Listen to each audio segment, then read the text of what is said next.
Volume 1 में आपको क्या मिलेगा, डिटेल्ड हैंडआउट्स मिलेंगे along with the past papers. ये बात समझ आती है प्यारे बच्चों? वॉल्यूम 2 में आ जाए, और कहां पे आ जाए वॉल्यूम 2 में? आइजा 550 रिलेटेड पार्टी।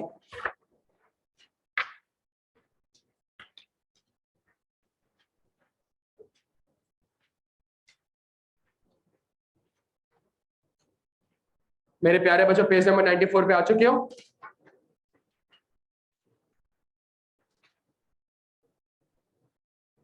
यार सब आ चुके हैं? आपको एक पेज दिख रहा होगा, this one page is the summary. ये वन पेजर समरी है, इसलिए ताकि पेपर से पहले अगर आपने क्विक रिवीजन करना हो तो आप इसका क्विक रिवीजन कर सकते हैं। मैं समरी आपके साथ बैठ के रीड नहीं करूंगा, मैं आपके साथ हमेशा डिटेल हैंडआउट रीड करूंगा। समरी जो है ये बेसिकली ऑडिट सॉफ्टवेयर का रेप्लिकेट है, जो ऑडिट सॉफ्टवेयर वहां पे बनाया है उसी को हमने यहाँ पे प्रिंट कर दिया। डन हो गया प्यारे बच्चों? और अगले पेज पे भी आपको, ये ऑडिट सॉफ्टवेयर का आ रहा है, अगले पेज पे भी आपको एक शॉर्ट प्रिसाइज समरी दिख रही है। समरी में आपके साथ बैठ के अभी रीड नहीं करूंगा, बिकॉज अगर मैंने आपने डिटेल हैंडआउट रीड कर लिया है और मैंने आपके साथ खुद बैठ के समरी दूसरी बार बना ली है, तो समरी आप खुद से रीड कर सकते हैं। डन हो गया प्यारे बच्चों? अच्छा।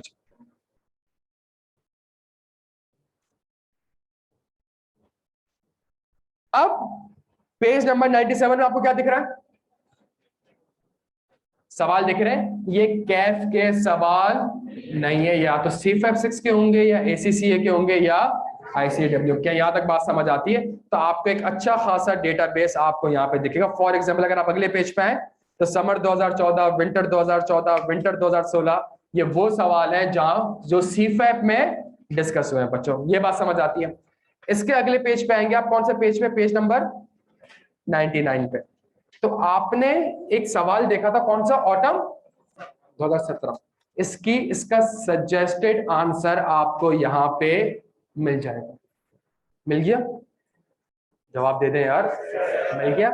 इसके आंसर में मैंने कुछ बोल्ड किया हुआ है और कुछ बोल्ड, जो बोल्ड नहीं किया वो मैंने हैंडआउट से कॉपी किया है, और जो मैंने बोल्ड किया है वो मैंने ड्राफ्ट किया है, सवाल की इंफॉर्मेशन को यूज करके लिखा है। क्या ये बात समझ आती है? तो इस तरीके से मैंने आंसर ड्राफ्ट किया है ताकि आपके लिए थोड़ा सा, holding company means a company who controls the reporting entity, therefore IAS 24 it is the related party of BL। ये मैंने खुद से लिखा। पहले मैंने बताया क्या है भाई, ये होल्डिंग कंपनी।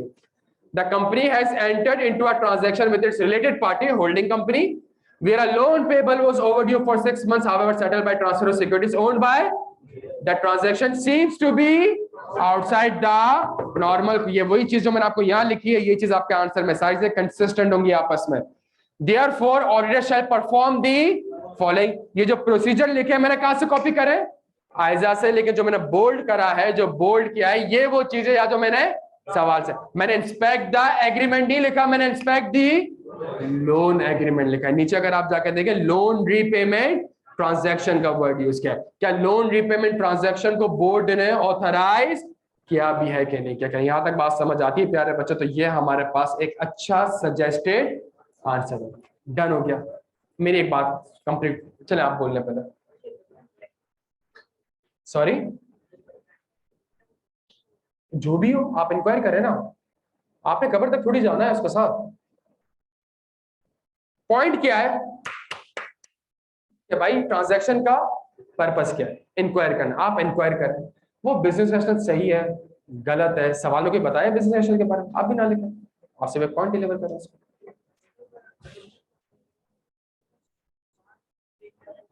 तो वो अजम्पशन तो outside the normal course of business के लिए।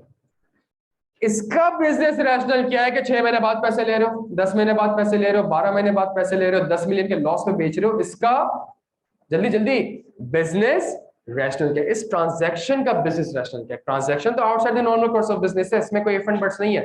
बट ये जो आपने हरकत करी है, 10 मिलियन के लॉस में बेचा है, सही है, और 30% पैसा आज ले रहे हो, 70% पैसा ओवर दी, इसका रैशनल क्या है? उसका वो एक रैशनल आपको एक्सप्लेन करो। अगर वो गलत है तो फिर फ्रॉड है। फ्रॉड नहीं पढ़ा मेरे पास। डन हो गया प्यारे बच्चों? यहां तक बात समझ आती है? इसके अंदर, इसी वॉल्यूम 2 के अंदर, अगर हमने कोई केस स्टडी डिस्कस करी है तो वो भी आपको दिखेगी। कौन सी केस स्टडी हमने डिस्कस करी थी? और हमने बहुत सी केस स्टडी डिस्कस करनी है, सही है। हमने कौन सी डिस्कस करी थी? सिविल बैंक की। क्या ये ट्रांजैक्शन सिविल बैंक वाले मैं आपके साथ पढ़ सकता हूँ? 14.4, अच्छा ये अगर हम देखें, ये हमारी रिपोर्ट थी, ये ऑडिटर की रिपोर्ट थी, इस पे हमने इसको लिखा था, सही है? क्या लिखा था सुन लें, as disclosed in note 14.4 to the financial statement, RP के साथ ट्रांजैक्शन क्या होनी चाहिए?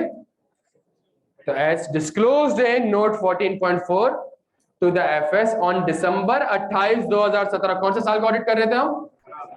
कौन से साल का ऑडिट कर रहे थे? 31 दिसंबर 2017 को ऑडिट कर रहे थे, ईयर एंड से कितने दिन पहले?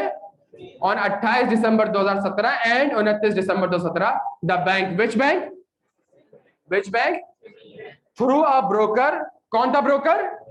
Related party sold it's equity securities portfolio having an aggregate market value of rupees 798 million through off transaction at a price 798 million की मार्केट वैल्यू है, at a price equivalent to bank aggregate average cost of purchase of rupees, मैंने 1.059 billion का खरीदा था और उसकी market value कितनी है, लेकिन मैंने कितने में बेचा?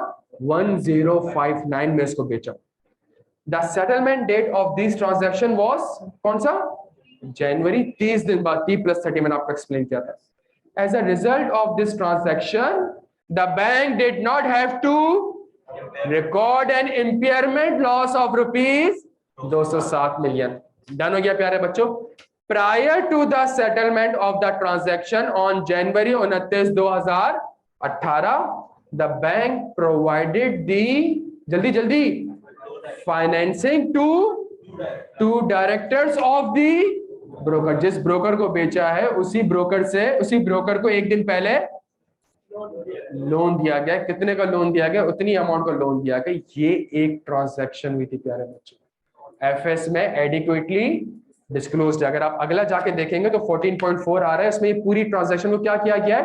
डिस्क्लोज। हमने अपनी रिपोर्ट में इसको मेंशन किया था। क्यों मेंशन किया था आगे जाके पढ़ेंगे, बट ये ट्रांजैक्शन जब आप देखोगे तो शेयरहोल्डर बोलेगा जो प्रॉफिट आपको दिख रहा है ये प्रॉफिट बेसिकली इतना नहीं है, तो इतने से कम है। क्या यहां तक बात समझ आती है प्यारे बच्चों? ट्रांजैक्शन आउटसाइड द बैंक का तो काम होता है लोन देना, बैंक का तो काम है, लेकिन टर्म्स एंड कंडीशन मार्केट में अगर बेचा जाता है 798 का बिकता, तुमने 1 अरब रुपए का बेचा है, तो मार्केट से कंसिस्टेंट नहीं है। दोस्त क्लियर है मेरे भाई यहाँ पे? अच्छा जी,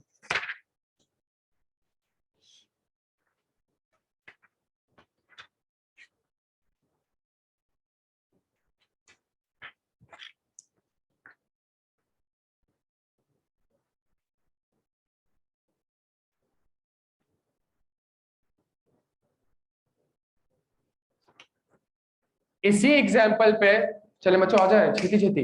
इसी एग्जाम्पल जो हमने एग्जाम्पल पढ़ी सिविल बैंक की, कितने का इंपेयरमेंट लॉस बचाया? जल्दी बता दे, कितने का इंपेयरमेंट लॉस बचाया? 207।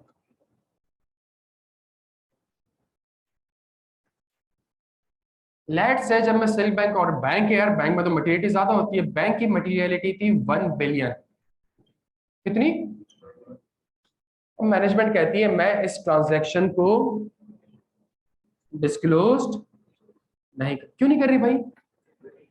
क्यों नहीं कर रही भाई? मटेरियल नहीं है भाई। मटेरियल 200 मिलियन तो है यार, 1 अरब कहां बैंक अरबों रुपए के, 200 मिलियन क्या पकड़ रहे हैं आप? सही। एज एन ऑडिटर मैं क्या कहूंगा, हमेशा याद रखेगा आरपी के साथ जो ट्रांजैक्शन होगी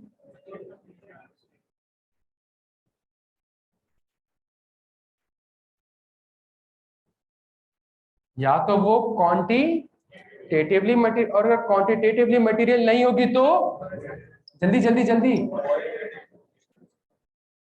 क्वालिटेटिव मटेरियल होगी। अगर मैनेजमेंट इसको डिस्क्लोज नहीं करती, मैं अब भी अपना ओपिनियन जल्दी जल्दी मॉडिफाई कर सकता हूं। क्यों मॉडिफाई कर सकता हूं? क्वांटिफिकेशन का अगर देखूं तो 207 क्वांटिफाइड अगर मैं करूं तो मटेरियल, लेकिन क्वालिटेटिव शेयरहोल्डर को पता चलना चाहिए यार ये क्या हरकत हुई है, किस तरह की ट्रांजैक्शन की गई है। तो आरपी की ट्रांजैक्शन सिर्फ नंबर्स के हिसाब से मटेरियलिटी को मैं नहीं देखता, बल्कि क्वालिटेटिवली भी देखता हूं कि अगर क्वालिटेटिव हो जाए तो वो मेरे लिए क्या तस्वीर की जाएगी? मटेरियल। और स्टैंडर्ड खुद कहता है कि आपने उन ट्रांजैक्शन को क्या करना है? डिस्क्लोज करना है। क्या यहाँ तक बात समझ आती है प्यारे बच्चों? तो कभी मैनेजमेंट 200 मिलियन की इन्वेंट्री की इंपेयरमेंट रिकॉर्ड नहीं करती। मटेरियलिटी 1 अरब है, मैं क्लीन ओपिनियन दे दूंगा, क्यों? क्वांटिटेटिवली मटेरियल नहीं है। लेकिन आरपी के साथ जो ट्रांजैक्शन है सिर्फ क्वांटिटेटिवली नहीं बल्कि क्वालिटेटिवली मुझे देखना होता है कि क्या यहाँ तक बात समझ आ? तो आरपी के लिए कभी भी मटेरियलिटी को सिर्फ कंपेयर ना करना, मटेरियल नहीं भी है क्वालिटेटिवली मटेरियल हो जाएगी। क्या यहाँ तक बात समझ आती है प्यारे बच्चों? आपके सामने पेश है सीफैप का सवाल, जल्दी से आ जाए।